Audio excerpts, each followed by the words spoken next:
Welcome to the Graduate Job Podcast, your home for weekly information and inspiration to help you get the graduate job of your dreams. Hello and welcome to the Graduate Job Podcast with your host, James Curran. The Graduate Job Podcast is your home for all things related to helping you on your journey to find that amazing job. Each episode I bring together the best minds in the industry, speaking to leading authors, graduate recruiters and career coaches who bring decades of experience into a bite-sized weekly 30-minute-ish show. Put simply, this is a show I wish I had when I graduated. Hello and welcome to the Graduate Job Podcast, and today I've got a brilliant episode for you that is going to completely change the way that you send emails. As I'm joined by business communications expert and best-selling author Kim Arnold, who takes us through what you should, and more importantly, what you should not be doing when you send job-related emails. In today's episode, we discuss the secrets to writing emails when applying for graduate jobs and go through the hints and tips which will help you stand out from the crowd. We explore speculative emails for jobs and why most of them are so bad, and what you can do to make sure that the recruiter will sit up and pay attention to yours. We delve into why you need to stop thinking about what you want and focus instead on what the recruiter is going to care about when you send your emails, and how thinking about a hamburger can help you do this. Yes, that's a hamburger. We explore that tricky topic of chasing recruiters for feedback, how to do it effectively, and crucially, how long to wait so you aren't coming across like a stalker. And Kim also shares how humour could be your secret weapon in getting a response as you look for a graduate job. It's a fun episode, and no matter what job you're applying for, you're going to be sending emails, so it's not an episode that you want to miss. As always, you can find a full transcript including all of the show notes and links to everything we discuss over at graduatejobpodcast.com/email. Before we get into the show today, let me tell you about my brilliant online course cunningly titled How to Get a Graduate Job, which is open again for new members who want to turbocharge their hunt for a graduate job this year. 7 people joined the course last year, and I'm extremely proud to say that they all got graduate jobs, with most of them, as you'll have heard from the previous episodes with Sibra, Safi, Jack, Callum and Atavan, getting multiple offers. The course works. Check out episodes 115 to 119 to hear for yourself. Now, you might be wondering what is included. Well, it is yours truly boiling down my nearly 20 years of graduate recruitment experience and 121 episodes of the show into 14 hours of video tutorial content across 8 modules, 23 video tutorials. This course will completely change how you look at the application process, from how you research companies, to how you apply, to how you approach, prep and conduct yourself in video interviews and assessment centres. I take you through everything, and I mean every aspect of the application process. If you need to know it to get a graduate job, it's in the course. At the moment, I'm offering £300 of one-to-one coaching with yours truly for you to use as you see fit throughout the application process. And of course, this is in addition to the 14 hours of video tutorial content, handouts, cheat sheets galore, private members Facebook group, and weekly webinars, which I'm running every Tuesday night at 7:30. If you want proof it works, listen to my episodes 115 to 119 with the previous course members. It worked for them, and it will work for you too. That's howtogetagraduatejob.com, and I look forward to you joining me in the course soon. Right, let's head over to my chat with Kim. I am very pleased to have on the show author of the brilliant book Email Attraction, Get What You Want Every Time You Hit Send. Welcome, Arnold. Thanks, James. Great to be here. And I loved your book, Kim. It has completely changed how I write emails in a work capacity, and I wanted to get you on the show today. As email is such an issue that clients I coach worry about. And today we'll go through some of the situations that tend to cause them most cause for concern. But before we do you want to give the listeners a proper introduction of who you are? Sure. So I'm business communication and marketing consultant Kim Arnold. So I help people cut through all the noise, stand out and get their message heard. So whether that's through their writing, through their marketing, through their verbal skills, written skills. It's all about getting their message heard. Know how hard it is to do that at the moment. So I work with businesses of all sizes, from big global corporates, law firms, banks, right down to medium-sized businesses and one-on-one programs as well.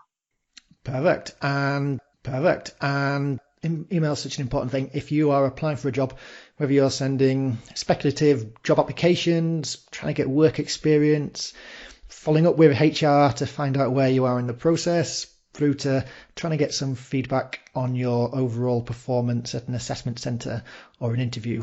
So it's something that you need to do and need to do well. So today we will cover all of those different topics and a whole host more. So links to everything we discussed today you can find over in the show notes at graduatejobpodcast.com/email.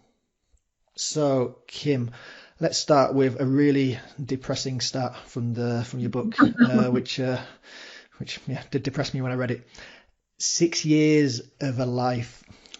6 years of your life you're going to spend emailing, which is wow, a big chunk of time. You can see just why it is so important to do it well. Mm-hmm. Absolutely. It's a horrifying statistic, isn't it? It's more time than we're going to spend eating or going on holiday or socializing. And the fact is, most of us, whatever age we are, whether we're graduate age or people in their 40s, 50s, 60s, around 90% of people have never been taught how to write a good email, and yet we're spending so long on it.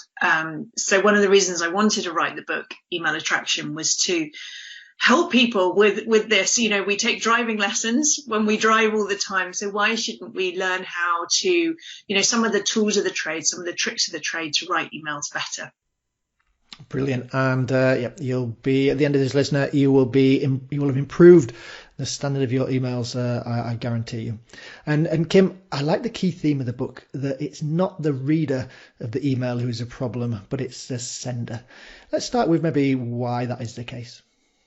Oh, it's a bitter pill to swallow, James. We spend a lot of our time, complaining, they haven't got back to me and they didn't reply to my email, or they only gave me one bit of information that I needed and I asked for 3 things.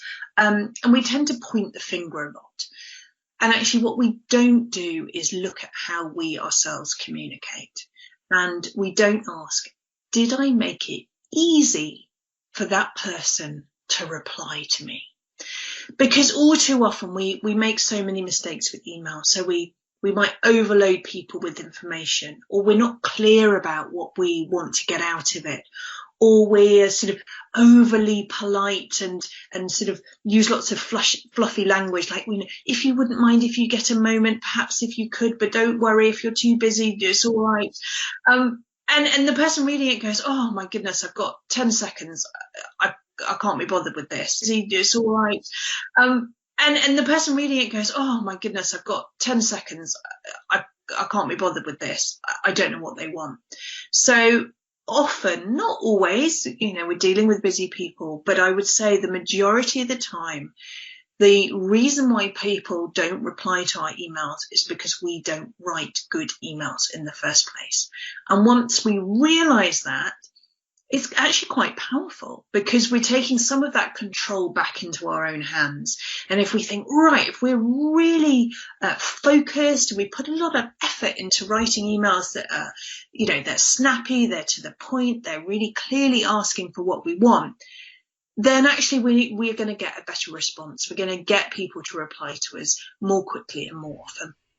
Brilliant. So let's maybe start with one of the examples I mentioned earlier. So listeners who might be thinking of writing an email and sending a speculative, just mentioned there, what would you recommend then in that situation where someone wants to send a speculative job application? How can they go about ensuring that someone's actually going to read it and want to reply to them? Well, perhaps we will start with what not to do. And I see this time and time with people. It's a cut and paste job. So it's, hi, I'm interested at working at, insert company name. Here's my CV. Best wishes. Yep. Or, I'm a recent English graduate from your university. I'm keen to know if you have any job opportunities. And it could be any company, any job. There's just no colour in the email whatsoever. It's not personalised. And for the recipient reading it, it's not going to stand out. You're just going to feel personal. So the first thing that we need to do is do some research and personalise your email. Yes, this will take longer, but it will have much better results. There's no point sending out 100 emails in a day if none of them lead to an interview or a sniff of interest. You're much better off writing 10 really well-researched, thoughtful emails that show your interest in that business. So I'll give you some examples. So when you're doing your research, how could you start your email with something that is of interest to them? So it's not about you. So I talk about the hamburger technique for email writing in my book. It's HEC. H stands for hook, E stands for explanation, and C stands for hook. E stands for explanation and C stands for call to action. And it's a 3-part approach that you can use for any email, but it's really effective actually for these speculative job applications. So when you think about your hook, that's the first sentence of your email. That's the start of it. And you've really got to grab attention with that. So if you've done your research, it might be, trying to find a specific name of a person that you're writing to. So you're writing, not just to a sort of info at email address. You found a person, maybe you've done a bit of research into them, their team, the kind of work that they do. So the hook of your email could be to start with something, I loved your article that I saw on LinkedIn about, artificial intelligence. Your point around human interaction really made me think. So how could you start that email where you've got a real connection with the recipient? That's your hook. So it's not about you, it's about them. You're starting with you instead of I. So it's a really great way to get attention. Then you might want to move into your explanation. So that is kind of what's the point of this email. So then you would be able to, once you've hooked their interest, then you can talk a little bit about yourself and what you're doing, but link it to that organisation and that person if possible. So it might be then say, as an English graduate, my final year thesis was on linguistics in robotics. So I was particularly interested to learn about your the work that you're doing at the moment, something like that. So you're linking what you're doing with what they're doing. So that's the point. So then you can then go on to your call to action. So what do you want to happen next? So then be very clear, very specific. I'd love to find out if there's any job opportunities either within your team or within the organisation. And then, if you know the process, then great. Ask perhaps if you want to set up a call with them, or please point me in the right direction. So asking for something quite specific at the end. So having that clear hook, explanation and call to action where you're putting your recipient first, what they're interested in, linking it to what you can offer, and then clearly asking for something. That approach is going to be a really powerful one for any email that you write. Definitely. And I love that. And the personalization is such a key thing. As you mentioned, people are sending out speculative cut and pasted emails, and every year in the paper you see there's always a young graduate, looking really down at the mouth with, I've applied for 500 jobs and not got one call back, and you think you must be doing a really bad job of if you've applied for 500 jobs. And you imagine it's just 500 cut and pasted emails, just as you said, and you're not going to get anywhere. And I love throughout the book you talk about sending emails of just making it about them as opposed to about you, and just how more powerful that is. And as you said, with a speculative application, it's where people tend to go wrong. From the ones I see, is it's all about sort of me and what I want. as opposed to making it about the company and how you can help them, as opposed to, I would really like some work experience, or I would really like to get experience in X, Y, or Z. From a company's point of view, they don't care what you want. Show how you can help them. Exactly. I mean, I liken it to, imagine you're looking through your social media feeds, right? You are overloaded with information and you're scrolling. What makes your thumb stop? It's something that is relevant to you. It might be something that makes you smile. It might be something that makes you think. It might be someone that point of connection. So it's the same with an email. You've got to stop them from, closing that email. You've got to have enough of a hook to make them stop. And actually, as preparation, James, for my conversation with you, I dug out my own speculative job letter from 1997 that I wrote, and this was like a letter, a real letter. It wasn't even an email. But I got hold of this really brilliant book, and I can't remember the name of it now, but it was about writing. Brilliant, and I can't remember the name of it now, but it was about writing applications. And this was the premise of the book right back then, was around, it isn't about you. And this letter dated the 14th of August 1997, when I just graduated. And it's not the best letter in the world, but do you know what? It's not that bad. And one of the sections I put in here is, what would be the benefit to you if you employed me? And then I list some of the things that I could do for them. And actually, this was a cold application. I was a languages graduate. I had no clue what I wanted to do, but I'd studied German and Russian. So I thought, okay, as a starting point, I will send this letter rather to companies that I know operate in Russia and operate in Germany. And so it actually ended up with a 50% response rate. So I know from experience that this approach works, and I ended up getting a job with Deutsche Bank in the end. So if you make that shift from me to you, it can be extremely powerful. Definitely. So let's move on, and maybe sticking with a speculative application, how would you address it initially, and in terms of when you send it to people? You mentioned people sort of being overly formal, or being too informal. How would you strike a nice balance in a speculative application? Yeah, it's a difficult one. So I would think hard about who you're writing to, so the person and the organisation, and how formal or informal they are. So, for example, if you're applying to law firms, I would definitely be more formal. If you are doing something in media or advertising, you want to be a little bit more relaxed. If in doubt, I would err on the side of formality. So you do want to use a greeting like dear, if it's more formal, or hi would be okay, but not hey. I wouldn't go down that route unless you know someone well.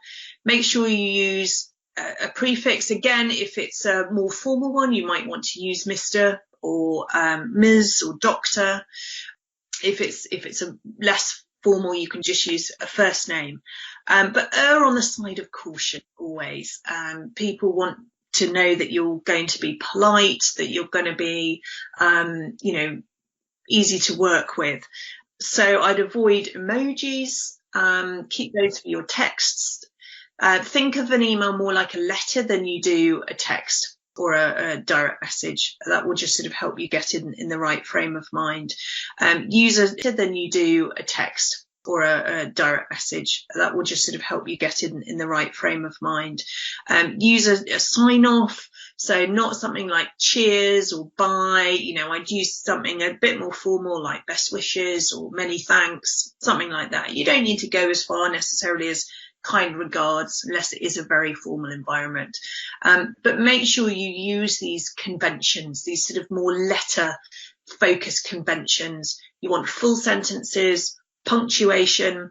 I saw recently someone said online that on the productivity platform Slack, if you use a full stop at the end of your sentences, it comes across as very aggressive, which is, you know, someone old school like me, it's quite funny, but actually, you know, we need to be aware of these things. But in an email, I would say definitely use full punctuation, proper spelling, kind of caution. So one thing that I know I always struggle with, and I know some of the clients I coach do as well, is finding the balance between following up and when and sort of how often and how many times to follow up with someone. So you mentioned you had a 50% success rate on your letter when you were applying. Say for listeners who are listening, they send a speculative application, don't hear anything back.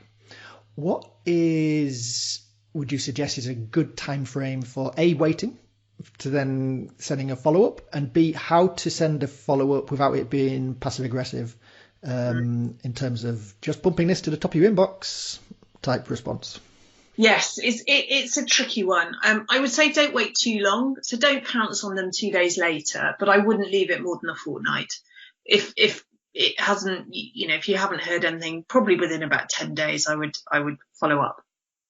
The secret is friendly as possible. So don't, you know, forward your email saying, you know, as per my email of the 8th of June, do you have any vacancies? You want to be as polite as possible. There's a whole chapter in the book on follow-up techniques. You can be quite direct with it. So, you know, make sure that you ask. You can be, you know, show empathy. So I'm sure you've got a million things on your plate at the moment. Again, see if you can reference something that they've done recently. You know, oh, I saw you did that great talk on whatever. Again, show your interest. If there's something that you can, you know, or see that you just had your financial year end, or you've just had a big internal conference, or you've just hired a bunch of people. Again, if you're tracking them, you know, showing your interest. Yep. So you can show empathy, the fact that they're tracking them, you know, showing your interest. Yep. So you can show empathy, the fact that they might be busy, but then reiterate your excitement, your commitment to working there, and, you know, ask again. Humour works really well in follow-ups. You have to be very careful with it, I think, with people that you don't know.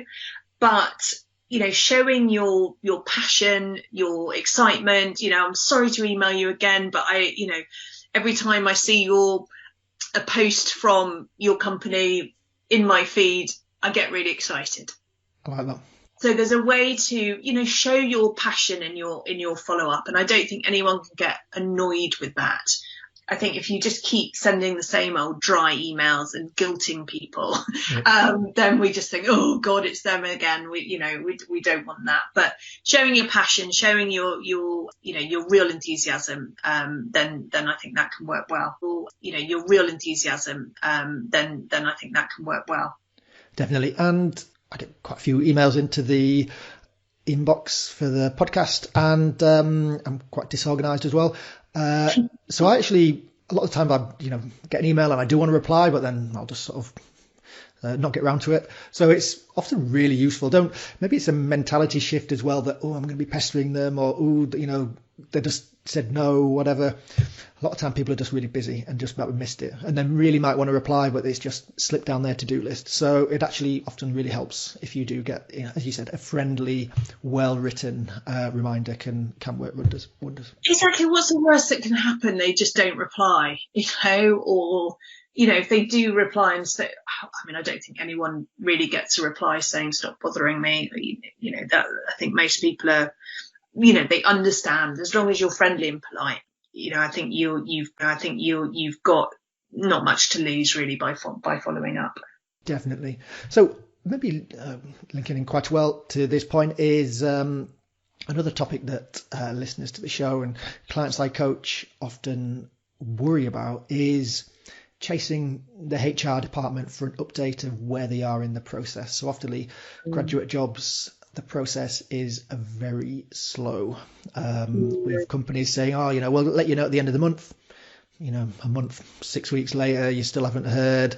And people almost get scared to be worried that they're pestering them or sort of annoying them too much in terms of following up. Any other advice about the best way to do that when people maybe haven't replied by the time they said they would? I think so if you previously sent an email, don't keep forwarding the same one. I'd send a new one.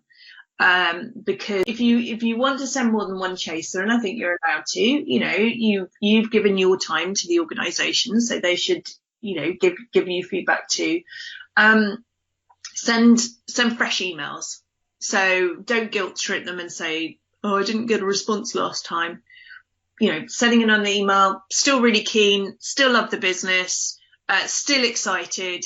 Suspense is killing me. Any feedback. A little bit of humour in there, use it wisely, use it gently, but that can really help too. Email subject lines that can work quite well are, 2 minutes of your time, 90 seconds of your time, asking for just a tiny little thing, rather than putting something like update. And think, because they'll look at that, they won't even open it. They'll probably just think, oh gosh, I know who this is. This is someone, and I haven't got an update for you. Yep. So something like, 2 minutes of your time. You could even give them 3 options. Just reply A, B, or C. A could be, sorry, Kim, no news yet. Email me again in a week. B could be, sorry, Kim, you weren't lucky this time. Or C could be, hang in there, we'll give you some news, whatever. You could even sort of, turn it into a little tick list. So literally they just have to reply with A, B, or C. Yep. Whatever you do, you've got to make it as easy as possible for them to reply. You've got to make them think this is going to take 10 seconds. And actually this is a fun, friendly person that I'm dealing with. This isn't going to be a headache. They're not going to be on my back about it. They're not going to, write a long sob story about why they should, be responded to first or whatever. Keep it friendly, keep it light, no guilt trip, bit of humour, and you'll get a response. I love that, and I think you'd be really memorable as well if you did as you said, the ABC, keeping it really easy. You'll come across in a positive light and be memorable, which is always good for when you're going through the HR process. Yeah, exactly. Brilliant words of wisdom there, Kim. So let's move on then to a situation people find themselves in a lot, which they never want to be in, is maybe they didn't get the job and they're chasing HR for feedback on their performance at maybe an assessment centre or an interview. Situation where you really want the feedback, it's going to be really useful to you to get it to help you improve your performance, but HR are overloaded and very busy and often don't really can be bothered to give you any feedback. What advice would you give listeners in this position of how to try and get that feedback? Oh, it's a tricky one. It really is. I mean, you could use the A, B, and C again. So that could be A, too little experience, B, I don't know, wrong culture fit, C, something. And, you could even put D, didn't like my shoes. You could even put a bit of humour in there, make them smile, or ate biscuits too loudly in the break. You could put a bit of humour in there to get that response. Another good technique is to really reiterate why it's important for you to get the feedback in a very personal way. So I'm sure everyone writes me an email saying, it's really helpful for me to get feedback so that, I can improve in the future. But if you can break that down into something that's more real to you, I'm trying to decide whether I need to focus on getting more work experience or whether I need to smarten up my presentation skills. So you're being really specific there. And then again, it's something you're giving them sort of almost less parameter, a sort of narrower field to work within where they're thinking, oh, okay, well, I can help them with that. It's helping you to sort of choose a path. There's a really great experiment done in it was the late 70s, early 80s, with a photocopier in remember those, photocopier in university. And they had this sort of big long line of people waiting for the photocopier, and they decided to see how to get people to sort of cut in line and jump, queue jump. So they got someone to jump in line and say, can I cut in line? Because I'm running late and I've only got 10 copies. And so, they had reasonable success with that excuse. And then they said, can I jump in line? I've only got 10 copies. And they had still a really good response with that. And then they said, can I jump in line because I need to do some photocopying? Which, not really any excuse, anything better than anyone else in the line. And still people let them jump in line. And it shows that psychologists show that we're really hardwired to respond to people when they give us a reason. And it almost doesn't matter what that reason is. That we have this kind of automatic response, where it's a real kind of tool of influence that we can use, is giving people a reason why their actions matter. It's a real kind of tool of influence that we can use, is giving people a reason why their actions matter. So if we could give people a reason why that feedback specifically will help you choose a path or not another path, they might think, gosh, I'm actually kind of responsible here for how this person proceeds. So giving people a bit more colour on your situation could really help. Brilliant. Amazing advice there. Thank you, Kim. And listeners, you'll be able to find links to Kim's book, Email Attraction, and a full transcript from the episode today over in the show notes, which you can find at graduatejobpodcast.com/email. So, Kim, unfortunately, time is running away with us, so we just need to move on to the weekly staple question. So I'm interested in your responses here. So let's kick off first with, what one book would you recommend? The book, actually, the experiment that I've just told you about, the photocopier experiment, it's actually featured in a book called Influence by Robert Cialdini, Cialdini. And he is an absolutely brilliant psychologist, and he writes all about influence and persuasion.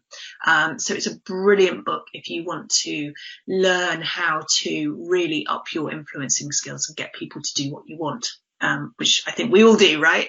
Yeah, good tip. I got about a quarter through it, and then for some reason I didn't finish it. So yeah, I need to dust that one down and read it again. But yeah, a good recommendation there. So next question then, Kim, what one website or internet resource would you point listeners towards? So I would point them towards news sites. I know that's quite general, but whether you read BuzzFeed or you read the BBC or you read the FT or Sky or, God forbid, Fox, do look at how these news sites grab attention and how they write headlines, because it's a really useful tip to look at those to help you with email subject lines and how you open your emails to grab attention. BuzzFeed in particular, brilliant at it. I'm not saying that you should necessarily emulate the 10 strategies for figuring out what kind of potato you are, but BuzzFeed are brilliant at kind of clickbaity headlines, and you can adapt those for your emails to get attention. So they're always worth looking at, all news outlets. So that was really good advice. I like that one. Yeah, for the they do have the Daily Mail and the more sort of lowbrow papers have very clickbaity headlines, but they get lowbrow papers have very clickbaity headlines, but they get results. They obviously work. So see what they're doing and try and take the best bits. Exactly. And then final question today, Kim, what one tip would you give listeners so they can implement today to help them on their job search? So I think the common theme of everything we talked about is it's not about you. It's all about your recipient, so your potential employer. Once you take that shift where you think, right, start with them, start with thinking, what are they interested in? What are they motivated by? Yep. What's keeping them awake at night? What's on their top of their priority list? When you put their needs and wants first, then you will be so much more persuasive, and you will get attention so much more easily. That's a lovely place for us to end the interview on. Kim, thank you so much for appearing on the Graduate Job Podcast. What's the best way that listeners can find out more about you and the work that you do? So if they go to my website, kimarnold.co.uk, they can sign up for my weekly communication tips so that they can become more persuasive and write like a dream so they can get their message heard. And who doesn't want to do that? So, Kim, thank you very much for appearing on the Graduate Job Podcast. Pleasure. Thanks for having me, James. Many thanks to Kim for her time today. Wasn't that a useful episode? After I read her book, I realised that I'd been making most of the mistakes that she tells you to avoid, and I'm sure you are too. So get yourself a copy of her book, Email Attraction, and see where you too are going wrong. Links in the show notes at graduatejobpodcast.com/email. And you can also find a full transcript, which you can download over at the website as well. Now, as this goes live, and the question is, are you ready? Are you set to start getting your applications in? But if you want to be basking in the warm glow of multiple graduate job offers in 6 months' time, in the envious position of being able to choose between different graduate schemes, then you need to sign up for my brilliant online course, How to Get a Graduate Job. The first members are already in for this year, and they've been loving the course content and also the weekly members-only webinars, which we're running each Tuesday night at 7:30, where I coach the group with their applications and provide feedback, support, and help. Now, don't take my words for how great the course is. Listen to episodes 115 to 119 with Sibra, Safi, Jack, Callum and Atavan, where they all talk about how great the How to Get a Graduate Job course is and the multiple offers that they received as a result. Getting a graduate job doesn't have to be a solo activity. Get expert help with my course to be a solo activity. Get expert help with my course and completely change the way that you approach applying for graduate jobs. From the initial application to the video interviews in the assessment centre and all stages in between.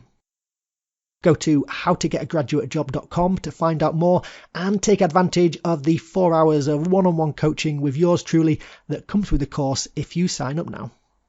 That's howtogetagraduatejob.com. So that's everything from the episode today. Join me next week when I speak to a new graduate scheme just focused on getting graduates into startups. It's a goodie.